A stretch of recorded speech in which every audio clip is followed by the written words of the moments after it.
الحمدللہ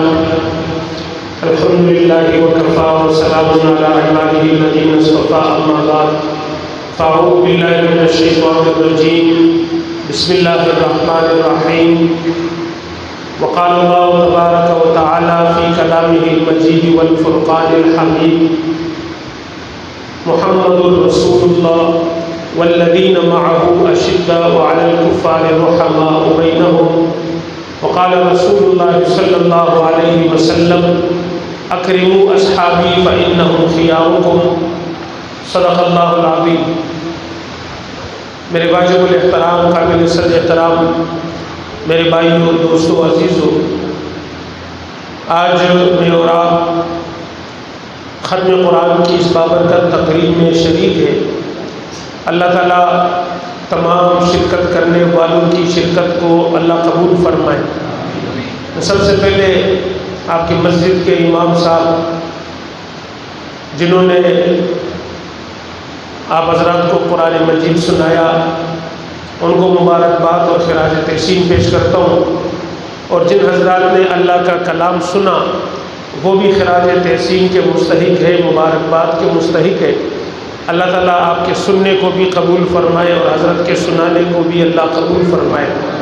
رمضان المبارک کی یہ بابرکت ساعات اور بابرکت گھڑیاں ہیں، اور یہ رمضان المبارک کا آخری عشرہ ہے، اور یہ جہنم سے خلاصی کا عشرہ ہے۔ اللہ تعالیٰ رمضان المبارک کا یہ مہینہ ختم ہونے سے پہلے اللہ ہم سب کی مغفرت بھی فرمائے، اور اللہ تعالیٰ ہم سب کو جہنم سے خلاصی کے پروانے بھی جاری فرمائے۔ وقت چونکہ انتہائی مختصر ہے، میں چند معروضات آپ حضرات کے گوش گزار کروں گا، اور انتہائی مختصر وقت میں اللہ رب العزت نے بڑا احسان فرمایا اور بڑا فضل فرمایا کہ اللہ نے ہمیں جناب محمد الرسول اللہ صلی اللہ علیہ وسلم کی امت میں پیدا فرمایا۔ حضور علیہ السلام کی غلامی اللہ نے ہمیں نصیب فرمائی۔ دیکھیں، پوری کائنات میں کوئی کسی کا غلام بننا نہیں چاہتا ہے، ایسی ہے کہ نہیں؟ یہ بات سمجھ آ رہی ہے میری بات؟ آج کے آپ کی اس پروگرام میں قائد محترم حضرت علامہ مولانا غازی عزیز فاروقی صاحب نے تشریف لانا تھا، لیکن بعض وجوہات کی بنا پر قائد محترم نہ آ سکے۔ حضرت نے مجھے حکم فرمایا یہاں آنے کے لیے، تو میں یہاں آیا ہوں۔ لیکن آپ حضرات کا میں مجمع جو دیکھا، میں نے آپ کی خاموشی دیکھی، تو محسوس یہ کیا کہ اچھا ہوا قائد محترم نہیں آئے۔ آپ لوگ بولتے نہیں ہو، آپ لوگ تعاون نہیں کرتے، تو بھائی مہمان بڑے آئے تو ان کے ساتھ تو تعاون ہونا چاہیے نا بھائی۔ اور آپ لوگوں کی خاموشی دیکھ کر مجھے بھی یہ دل کر رہا ہے کہ میں بھی اپنی گفتگو ختم کر دوں۔ تو آپ حضرات یا تو زیادہ تھکاوٹ کا شکار ہے، تھکے ہوئے تو نہیں ہے بھائی؟ سارے بولے ساتھ دیں گے انشاءاللہ؟ ساتھ دیں گے؟ کوئی بھی کسی کا غلام بننا گوارا، بولو گوارا نہیں کرتا، لیکن ایک شخصیت اور ایک ہستی ایسی ہے جسے جناب محمد الرسول اللہ صلی اللہ علیہ وسلم کہتے ہیں۔ وہ ہستی ایسی ہے، ان کا مقام ایسا ہے، ان کی عظمت ایسی ہے کہ ہر کوئی غلام بننا اپنے لیے سعادت سمجھتا ہے کہ نہیں ہے ایسی بات؟ بھائی حضور علیہ السلام کی غلامی بہت بڑی نعمت ہے۔ کیا ہے؟ بہت بڑی نعمت ہے، اللہ کی طرف سے بہت بڑا انعام ہے۔ اور اس سے علاوہ آپ دیکھیں اللہ نے کتنی نعمتوں سے ہمیں نوازا، بہت ساری نعمتیں اللہ نے دی ہے۔ یہ جو میں بول رہا ہوں یہ بھی اللہ کی نعمت ہے، آپ سن رہے ہیں یہ بھی اللہ کی نعمت ہے، آپ دیکھ رہے ہیں یہ بھی اللہ کی نعمت ہے، آپ گھر سے چل کر آئے یہ بھی اللہ کی نعمت ہے۔ اللہ نے گھر دیا، بچے دیے، قوم دیا، قبیلہ دیا، یہ بھی اللہ کی نعمت ہے۔ اللہ نے صحت دیا، تندرستی دی، اور دھڑکنے کے لیے دل دیا، دیکھنے کے لیے آنکھیں دی، بولنے کے لیے زبان دی، سننے کے لیے کان دیے، اور کام کاج کے لیے ہاتھ دیے، چلنے کے لیے پیر دیے۔ اور اس سے علاوہ آپ اپنے ارد گرد نظر ڈالیے، یہ اللہ نے ہوائیں چلائی، یہ بھی اللہ کا انعام ہے، اللہ کی نعمت ہے۔ اللہ نے سورج دے دیا، سورج کی روشنی دی، یہ بھی اللہ کی نعمت ہے۔ اللہ نے زمین کو ہمارے لیے بچھونا بنایا، یہ بھی اللہ کی نعمت ہے۔ اللہ نے بہت ساری نعمتیں ہمیں عطا فرمائی، اور اتنی نعمتیں کہ اللہ نے فرما دیا وَإِن تَعُدُّوا نِعْمَةَ اللَّهِ لَا تُحْصُوهَا۔ میرے بندے میں نے تجھ پر اتنی نعمتیں دی، تجھے اتنی انعامات سے نوازا کہ تو میرے نعمتوں کو گننے بیٹھے تو تو گن نہیں سکتا، ان نعمتوں کو تو گن نہیں سکتا، اتنی ساری نعمتیں دی۔ یہ سب نعمتیں اللہ کی طرف سے ہے، ان سب پر اللہ کا شکر ہونا چاہیے۔ اور قرآن مجید میں اللہ نے کیا فرمایا؟ لَإِن شَكَرْتُمْ لَأَزِيدَنَّكُمْ وَلَئِن كَفَرْتُمْ إِنَّ عَذَابِي لَشَدِيدٌ۔ تمہیں اللہ نے جس نعمت سے نوازا، اس نعمت پر تم اللہ کا شکر ادا کرو گے تو اللہ اس نعمت میں اضافہ کرے گا۔ سبحان اللہ تو کہو یار، اتنے کنجوس لوگوں ایک سبحان اللہ بھی نہیں کہتے یار۔ اس میں میرا فائدہ نہیں ہے آپ کے کہنے سے، آپ ہی کا فائدہ ہے۔ فائدہ کس کا ہے سبحان اللہ کہنے سے؟ بھئی آپ کا فائدہ ہے یار، اپنے فائدہ بھی نہیں کر رہے ہو، کہو سبحان اللہ۔ تو فرمایا کہ جو نعمتیں ہم نے دی ان پر اللہ کا شکر ادا کرو گے تو اس میں کیا ہوگا؟ کیا ہوگا؟ لَإِن شَكَرْتُمْ لَأَزِيدَنَّكُمْ، اس میں اضافہ کروں گا۔ وَلَئِن كَفَرْتُمْ إِنَّ عَذَابِي لَشَدِيدٌ، اور اگر کسی نعمت کی ناقدری کرو گے، کسی نعمت کی ناشکری کرو گے، کسی نعمت کی ناقدری کرو گے اور اللہ کا شکر ادا نہیں کرو گے تو فرمایا وَلَئِن كَفَرْتُمْ إِنَّ عَذَابِي لَشَدِيدٌ، فرمایا پھر وہ نعمت چھن بھی جائے گی اور اس پر سخت عذاب بھی ہوگا۔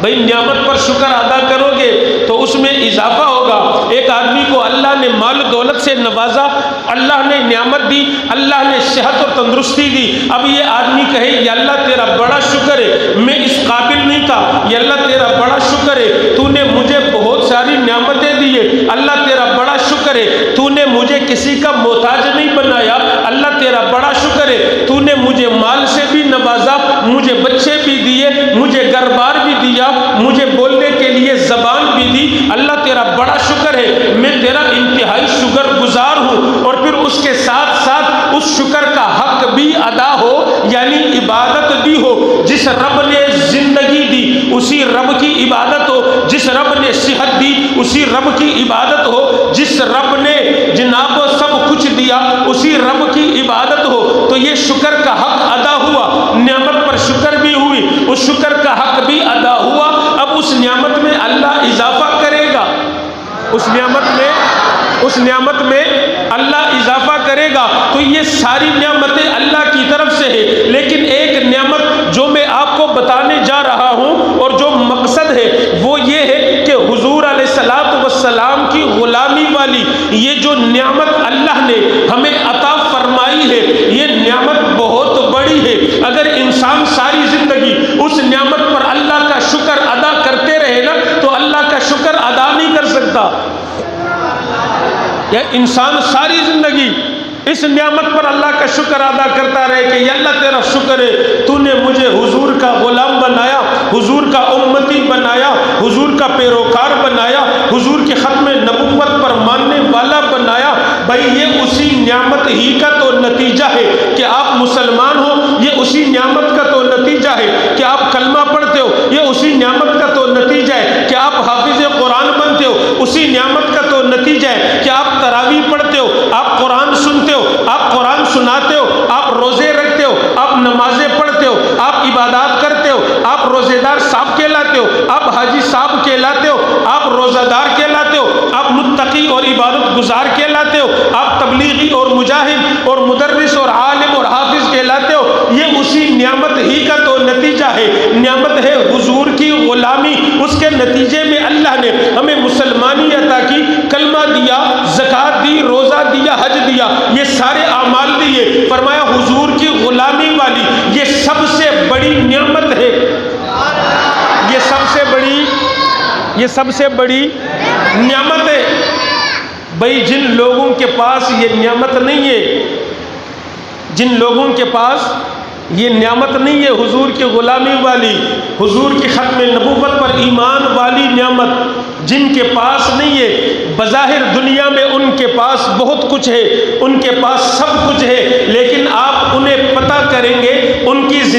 بڑی عذاب میں گزرتی ہے، وہ بڑے ڈپریشن کا شکار ہوتے، وہ بڑی تکلیفوں اور دکھ سے وہ راتیں گزارتے۔ آپ پتہ کریں کہ یہ جو بڑے بڑے لوگ ہیں، جو مسلمان نہیں ہیں، جو حضور کے غلام نہیں ہیں، جو حضور کی ختم نبوت کو ماننے والے نہیں ہیں، جو غیر مسلم ہیں، ان کو راتوں کو نیندیں نہیں آتی، ان کی زندگی بڑی عذابناک اور بڑی دردناک ہوتی ہے۔ یہ حضور کی غلامی والی نعمت ہی تو ہے کہ مسلمان بظاہر غریب ہے لیکن اس کی زندگی میں امن ہے، بظاہر غریب ہے اس کی زندگی میں چین اور سکون ہے، اور اسے یہ بھی اطمینان ہے کہ اگر چلو اس زندگی میں بظاہر تھوڑی بہت مشکلات آئی بھی، لیکن جب دوسری زندگی شروع ہوگی، مرنے کے بعد والی زندگی، اس زندگی میں تو اللہ کی رحمتیں ہی رحمتیں ہوں گے، اس لیے کہ زمین کو بھی پتہ ہے کہ جو محمد کا غلام آئے، فرمایا کہ جو محمد کا غلام آئے اس کا تو زمین بھی احترام کرتی ہے، اس کے تو فرشتے بھی احترام کرتے ہیں، اس لیے اتنی جناب و یقین تو ہوتی ہے، اتنی سکون اور اتنا چین اور اتنی اطمینان تو زندگی میں ہے کہ چلو اگر بظاہر تھوڑے بہت غریب ہے، زندگی مشکلات سے گزر رہی ہے، لیکن آخرت میں حضور کے غلاموں کے لیے، مسلمانوں کے لیے، حضور کی زندگی پر عمل کرنے والوں کے لیے جو مراعات ہے اور جو جنت کے درجات ہے وہ سن کر ہی بندہ مطمئن ہو جاتا ہے۔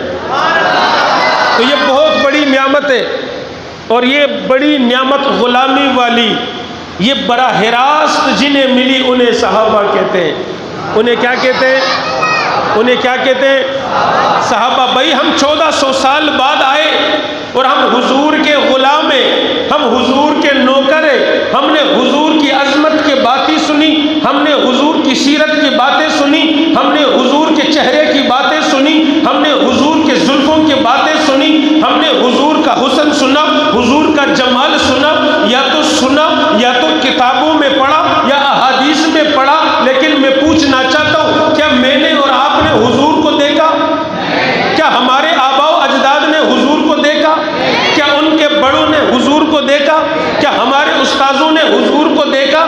بھائی ہم نے دیکھا نہیں ہے، ہم نے صرف سنا ہے کہ جناب محمد الرسول اللہ اللہ کے آخری نبی ہے، ہم نے پڑھا ہے کہ حضور پر نبوت ختم ہے، ہم نے پڑھا ہے کہ حضور جناب آدم تک، جناب آدم سے جناب عیسیٰ تک تمام نبیوں کے امام ہے، ہم نے پڑھا ہے کہ جناب محمد الرسول اللہ اتنے حسین و جمیل تھے کہ دنیا میں کوئی آپ کے حسن کا مقابلہ کر نہیں سکتا۔ آپ کے حسن کی باتیں ہم نے پڑھی ہے، دیکھا نہیں ہے، آپ کی جمال کی باتیں ہم نے پڑھی ہے، سنی ہے، دیکھا نہیں ہے۔ حضور کا تذکرہ سیرت کا، صورت کا، اعمال کا، کردار کا، طہارت کا، پاکیزگی کا، تقوی کا، حضور کے چہرے کا، حضور کے زلفوں کا، حضور کے اشاروں کا، حضور کی اداؤں کا، حضور کے اشاروں کا، حضور کی چمک دمک، حضور کی حسن و جمال کے ہم نے تذکرے پڑھے ہیں، سنے نہیں ہیں۔ 1400 سال بعد ہم حضور کی غلامی میں آئے، اس نعمت پر ہم اللہ کا شکر ادا کرتے ہیں، لیکن میں پوچھنا چاہتا ہوں جو حضور کے سب سے پہلے غلام ہیں، جنہوں نے سب سے پہلے حضور کی غلامی اختیار کی، جنہوں نے حضور کو دیکھا، جنہوں نے حضور کے حسن کو دیکھا، جنہوں نے حضور کے چہرے کو دیکھا، انہیں صحابہ کہتے ہیں۔ انہیں کیا کہتے ہیں؟ انہیں کیا کہتے ہیں؟ صحابہ۔ بھائی صحابہ ہی نے تو حضور کے چہرے کو دیکھا، صحابہ ہی نے تو حضور پر قرآن کو اترتے ہوئے دیکھا۔ ارے صحابہ ہی تو تھے جنہوں نے حضور کے والضحیٰ والے چہرے کو بھی دیکھا، واللیل والی زلفوں کو بھی دیکھا، حضور کے سفر کو بھی دیکھا، حضور کے حضر کو بھی دیکھا، حضور کے شب و دن کو دیکھا، حضور کی گھریلو زندگی کو، حضور کو مکہ میں دیکھا، مدینہ میں دیکھا، بدر میں دیکھا، احد میں دیکھا۔ ساری زندگی جنہوں نے حضور کے پیچھے نمازیں پڑھی، حضور نے جن کی تربیت فرمائی، حضور نے جنہیں اپنا شاگرد بنایا، انہیں کیا کہتے ہیں؟ کیا کہتے ہیں؟ صحابہ۔ تو یہ حضور کی غلامی والی نعمت سب سے پہلے براہ راست جنہیں ملی انہیں صحابہ کہتے ہیں۔ انہیں کیا کہتے ہیں؟ صحابہ کہتے ہیں۔ پھر صحابہ نے اس نعمت کی ایسی شکر ادا کی، اس نعمت کا ایسا شکر ادا کیا اور ایسی قدردانی کی اس نعمت میں۔ قرآن میں کیا فرمایا؟ لَإِن شَكَرْتُمْ لَأَزِيدَنَّكُمْ۔ اللہ صحابہ نے حضور کی سب سے پہلے غلامی اختیار کی، سب سے پہلے یہ غلامی والی نعمت براہ راست جنہیں ملی انہیں صحابہ کہتے۔ اللہ تو نے قرآن میں فرمایا کہ جو نعمت کا شکر ادا کرے گا میں اس میں اضافہ کروں گا۔ اللہ صحابہ نے شکر اس انداز میں ادا کیا، میں اور آپ تو صرف زبان سے کہہ دیتے ہیں یا اللہ تیرا شکر ہے، صرف زبان سے کہہ دیتے۔ جس اللہ نے صحت دی، جوانی دی، زندگی دی، مال دولت دی، اس اللہ کی ہم عبادت تو نہیں کرتے، بہت سارے لوگ نمازیں نہیں پڑھتے، روزے نہیں رکھتے، لیکن اللہ پھر بھی انہیں کھلا پلا رہے ہیں یا نہیں؟ بولو، کھلا پلا رہے ہیں نا۔ بھائی جس کے پاس پیسہ جمع ہو جائے، مال زیادہ ہو جائے، وہ کہتا ہے یہ میرا کمال ہے۔ وہ کیا کہتا ہے؟ میرا کمال ہے۔ لیکن جب اللہ کی پکڑ آتی ہے، جب اللہ اسے چھین لیتا ہے، جب اللہ اسے پکڑ لیتا ہے، پھر وہ کہتا ہے ہائے ہائے میں تو پھنس گیا، ہائے ہائے میں تو مارا گیا۔ نہ جو نعمتیں اللہ نے دی ہے اس پر اللہ کا شکر ادا کرو، اس میں ہمارا کوئی کمال، بولو ہمارا کوئی کمال نہیں ہے۔ بہت سارے لوگ ایسے دیکھے گئے جو انتہائی غریب تھے لیکن تھے اللہ کے شکر گزار بندے، اللہ نے ان پر مال و دولت کی ایسی فراوانی کر دی کہ دنیا حیران رہ گئی۔ اور ایسے بھی لوگ دیکھے گئے جو انتہائی مالدار اور انتہائی جناب ارب پتی کرب پتی پڑھے لکھے، لیکن وہ غرور میں آئے، تکبر میں آئے، اللہ کی ناشکری کی تو اللہ نے انہیں روڈ پر بھی لایا۔ ایسے بھی لوگ دیکھے گئے یا نہیں دیکھے گئے؟ بھائی یہ دنیا ہے، یا کبھی کوئی غریب ہو رہا ہے، کبھی کوئی مالدار ہو رہا ہے، کبھی کسی کے پاس آ رہا ہے مال، کسی سے جا رہا ہے۔ تو بھائی جس کو اللہ نعمتیں دے اسے شکر کس کا ادا کرنا چاہیے؟ کس کا؟ اللہ کا۔ اور میں اور آپ تو صرف زبان سے شکر ادا کرتے ہیں۔ قربان جاؤ صحابہ پر، صحابہ نے صرف زبان سے شکر ادا نہیں کیا۔ حضرت بلال نے تپتی ہوئی ریت پر لیٹ کر حضور کی غلامی والی نعمت پر اللہ کا شکر ادا کیا۔ حضرت زنیرہ نے اپنی آنکھیں نکلوا کر اللہ کا شکر ادا کیا۔ حضرت خباب نے پانسی کے پندے کو چوم کر اللہ کا شکر ادا کیا۔ یہ صحابہ بدر میں گئے، انہوں نے گردنیں کٹوائی، انہوں نے اللہ کا شکر گردن کٹوا کر ادا کیا۔ انہوں نے اپنے بیوی بچوں کو قربان کروا کر اللہ کا شکر ادا کیا۔ ان کو مکہ سے نکالا گیا، انہیں دھکے دیے گئے، انہیں گھروں سے نکالا گیا، اور یہ ہجرت کر کے اللہ کا شکر ادا کرتے رہے، بیوی بچوں کو قربان کروا کر اللہ کا شکر ادا کرتے رہے۔ یہ احد، حنین، تبوک میں جا کر یہ سردی گرمی سختی برداشت کر کے اللہ کی دین کی سربلندی کے لیے یہ مشرق و مغرب، شمال و جنوب کی طرف نکل پڑے اور اللہ کا شکر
1400 سال بعد آج بھی صحابہ کے تذکرے قرآن میں ہے یا نہیں ہے؟ بولو، ہے قرآن میں، اس انداز میں ہے کہ صرف قرآن میں نہیں، ذالک مثلہم فی التوراۃ ومثلہم فی الانجیل، ابھی یہ دنیا میں آئے نہیں تھے، ابھی یہ قرآن اترا نہیں تھا، ابھی حضور نے نبوت کا اعلان نہیں کیا، اس سے پہلے تورات، زبور، انجیل میں بھی ان کی باتیں اللہ نے کر دی ہے۔ قرآن سے پہلے بھی اللہ نے صحابہ کا تذکرہ کتابوں میں کر دیا، اور قرآن میں جا بجا صحابہ کی عبادت کا ذکر قرآن میں، بلکہ گزشتہ رات تو قائد محترم فرما رہے تھے کہ آپ نے علماء سے سنا ہے کہ عمر زمین پر بولتا تھا، اللہ اسے قرآن بناتا تھا۔ حضرت عمر حضور کو کوئی رائے مشورہ دیتے، اللہ اسے قرآن بناتے تھے۔ قربان جاؤں ابو بکر پر، ابو بکر سوچتے تو اللہ قرآن بنا دیتے۔ کہو سبحان اللہ۔ بھائی یہ صحابہ ہی تو ہے جو قرآن میں بن گئے، جو قرآن بن گئے، اور صحابہ ہی تو ہے جن کے سینوں میں اللہ نے قرآن کو بٹا دیا۔ یہ صحابہ ہی تو ہے جنہوں نے سب سے پہلے قرآن کی حفاظت کی۔ یہ صحابہ ہی تو ہے جنہوں نے سب سے پہلے حضور سے کلمہ پڑھا۔ یہ صحابہ ہی تو ہے جنہوں نے سب سے پہلے حضور کی غلامی اختیار کی۔ یہ صحابہ ہی تو ہے جنہوں نے سب سے پہلے پیغمبر کا کلمہ بھی پڑھا، اور صرف پڑھا نہیں، اس انداز میں پڑھا، والذین معہ، یہ جو پیغمبر کے صحابہ ہیں جنہوں نے پیغمبر کی معیت اختیار کر لی ہے، یہ پیغمبر کے ایسے یار ہیں، ایسے دوست ہیں، ایسے وفادار ہیں، ایسے جانثار ہیں کہ انہوں نے مکہ نہ دیکھا، مدینہ نہ دیکھا، سختی نہ دیکھی، گرمی نہ دیکھی، بارش نہ دیکھی، برف باری نہ دیکھی۔ انہوں نے تیر چلے تب بھی حضور کے ساتھ، تلواریں چلے تب بھی حضور کے ساتھ، سختی آئے تب بھی حضور کے ساتھ، شدید سردی ہو تب بھی حضور کے ساتھ، بدر ہو، احد ہو، حنین ہو، تبوک ہو، یرموک ہو، مکہ ہو، مدینہ ہو، شیب ابی طالب ہو، جناب جو بھی سطح ہو، جو بھی علاقہ ہو، جو بھی سختی اور گرمی ہو، ہر حالت میں جنہوں نے حضور کا ساتھ دیا انہیں کو صحابہ کہتے ہیں۔ ان کو کیا کہتے ہیں بھائی؟ کیا کہتے ہیں؟ صحابہ۔ الحمدللہ آج میں اور آپ مسلمان ہیں، صحابہ کے غلام ہیں، صحابہ کے ماننے والے۔ میرے تیرے پاس کلمہ موجود ہے، نماز موجود ہے، قرآن موجود ہے، نمازیں پڑھتے، روزے رکھتے، تلاوت کرتے، روزے رکھتے، صدقات دیتے، زکوٰۃ دیتے، بیت اللہ جاتے، حاجی صاحب بن کے آتے، مسجد نبوی جاتے، نمازیں مسجد نبوی میں پڑھتے۔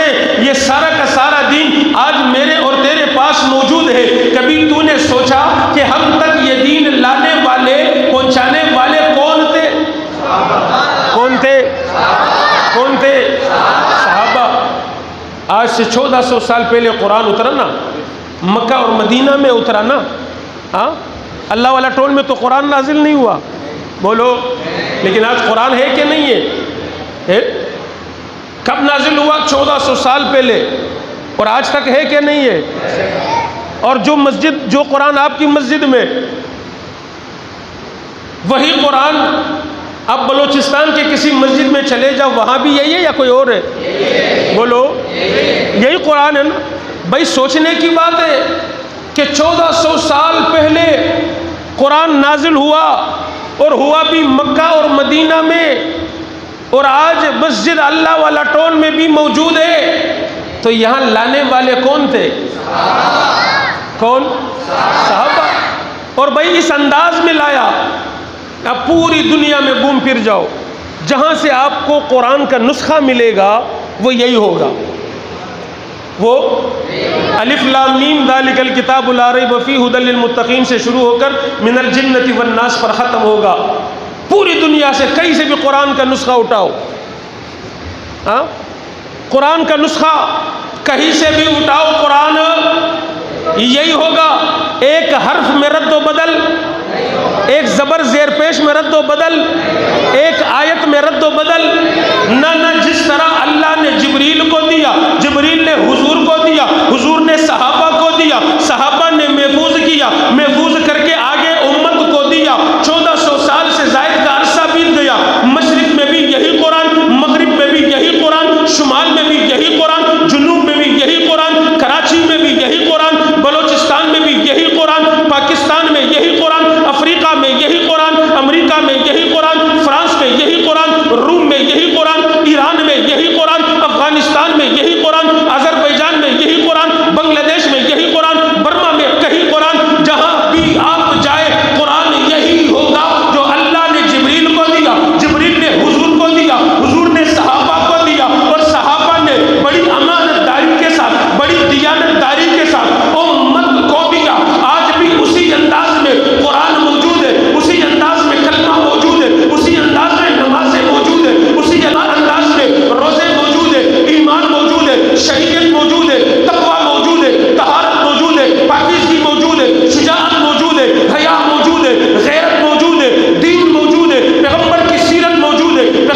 آج ایک آدمی تبلیغ میں جاتا ہے، دور دراز کے سفر چلا 4 مہینے 7 مہینے بیرون اور اندرون، اس تبلیغی صاحب سے پوچھو بھائی بتاؤ تو صحیح یہ تبلیغ کہاں سے آئی؟ کہے گا صحابہ سے۔ کہاں سے آئی؟ مجاہد سے پوچھو بھائی یہ تو جہاد کر رہا ہے، یہ جہاد آیا کہاں سے؟ سب سے پہلے مجاہد کون تھے؟ سب سے پہلے غازی کون تھے؟ وہ کہے گا صحابہ۔ کیا کہے گا؟ بھائی نماز پڑھنے والے سے پوچھو تو نے حضور کو نماز پڑھتے ہوئے دیکھا؟ وہ کہے گا نہیں۔ پھر نماز پڑھتا یوں کیوں ہے؟ کہے گا حضور یوں پڑھتے تھے۔ بھائی تو نے دیکھا نہیں، تجھے پتا کیسے چلا؟ وہ کہے گا بھائی حضور کو نماز پڑھتے ہوئے دیکھا صحابہ نے ہے، مجھے تو صحابہ نے بتایا۔ مجھے کس نے بتایا؟ بھائی صحابہ نے۔ بھائی مدرسے میں پڑھنے پڑھانے والے سے پوچھو یہ کیوں پڑھتے ہو؟ وہ کہے گا بھائی اللہ کے رسول کا دین اور حضور نے جو تعلیمات لائے وہ ہم پڑھنا چاہتے ہیں، پڑھانا چاہتے ہیں۔ تو کہو سب سے پہلے کس نے پڑھایا؟ کہے گا صحابہ نے۔ کس نے؟ کس نے؟ بھائی سب سے پہلے کلمہ پڑھنے والے صحابہ، نماز پڑھنے والے صحابہ، روزہ رکھنے والے صحابہ، سب سے پہلے تبلیغی صحابہ، سب سے پہلے مجاہد صحابہ، سب سے پہلے حضور کے شاگرد صحابہ، سب سے پہلے حضور کے مقتدی صحابہ، سب سے پہلے حضور کے وفادار جانثار کون؟ صحابہ۔ آج صحابہ ہی کی قربانیوں کا صدقہ ہے کہ آج پوری دنیا میں دین موجود ہے۔ پوری دنیا میں دین صرف موجود نہیں، محفوظ بھی ہے۔ بولو محفوظ بھی ہے اور قیامت تک محفوظ رہے گا انشاءاللہ۔ اس لیے کہ اسلام کی بنیادوں میں خون صحابہ کا لگا۔ کس کا خون لگا؟ کس کا لگا؟ صحابہ کا۔ جب قرآن دینے والے صحابہ، کلمہ دینے والے صحابہ، شریعت دینے والے صحابہ، دین کی بنیاد صحابہ، دین کی اساس صحابہ، حضور کے نبوت کے گواہ صحابہ، قرآن کے گواہ صحابہ، کلمے کے گواہ صحابہ، تو پھر کیا کہتے ہیں؟ پڑھا لکھا طبقہ موجود ہے۔ اگر کوئی صحابہ کی توہین کرے تو باقی دین بچ سکتا ہے؟ بولو بھائی جو بنیادوں پر حملہ کرے، جو بنیادوں کو کمزور کرنے کی کوشش کرے، جو بنیادوں کو کھوکھلا کرنے کی کوشش کرے، پھر عمارت باقی رہ سکتی ہے؟ بولو بھائی دین کی، اسلام دین کی عمارت تو کڑی ہی صحابہ پر ہے۔ کن پر کڑی ہے؟ کن پر؟ صحابہ پر۔ بنیاد صحابہ ہے۔ اب دشمن صحابہ، دشمن قرآن، دشمن اللہ، دشمن پیغمبر، دشمن قرآن، دشمن صحابہ، دشمن پاکستان وہ اسلام کو کمزور کرنا چاہتا ہے اور بڑی چالاکی سے بنیادوں پر وار کر رہا ہے۔ وہ ابو بکر کی توہین کر کے ان کی کردار کو مشکوک کر رہا ہے، وہ عمر کی توہین کر رہا ہے، وہ حضرت عثمان کی گستاخی کر رہا ہے، وہ حضرت امیر معاویہ کی توہین کر رہا ہے، وہ امہات المؤمنین کی توہین کر رہا ہے، وہ بنات رسول کی توہین کر کے ان سب کو مشکوک کر کے در حقیقت وہ قرآن کو مشکوک کرنا چاہتا ہے، وہ کلمے کو مشکوک کرنا چاہتا ہے، وہ نماز کو مشکوک کرنا چاہتا ہے، وہ شریعت کو مشکوک کرنا چاہتا ہے۔ لیکن الحمدللہ یہ صحابہ کے غلام، یہ صحابہ کے نوکر یہ موجود ہے اور دشمن کے ہر حملے کو ناکام بنانے کی کوشش کر رہے ہیں۔ صحابہ کا دفاع ہم سب پر ضروری ہے یا نہیں ہے بھائی؟ سارے بولو۔ ہر مسلمان پر، ہر تبلیغی پر، ہر مجاہد پر، ہر مسجد کے مقتدی اور امام پر، ہر مؤذن پر، ہر تاجر پر، ہر ڈاکٹر پر، ہر سیاستدان پر، ہر انجینئر پر، ہر شخص پر صحابہ کا دفاع ضروری ہے، اس لیے کہ صحابہ کے دفاع ہی میں قرآن کا دفاع ہے۔ صحابہ کے دفاع ہی میں کس کا دفاع ہے؟ قرآن کا دفاع۔ الحمدللہ آپ حضرات کی طرف سے یہ فرض کفایہ ہم ادا کر رہے ہیں، ہم صحابہ کا دفاع کر رہے ہیں اور الحمدللہ کرتے ہوئے آ رہے ہیں، اور انشاءاللہ العزیز جب تک اللہ نے زندگی دی تو صحابہ کا دفاع ہی کرتے رہیں گے انشاءاللہ۔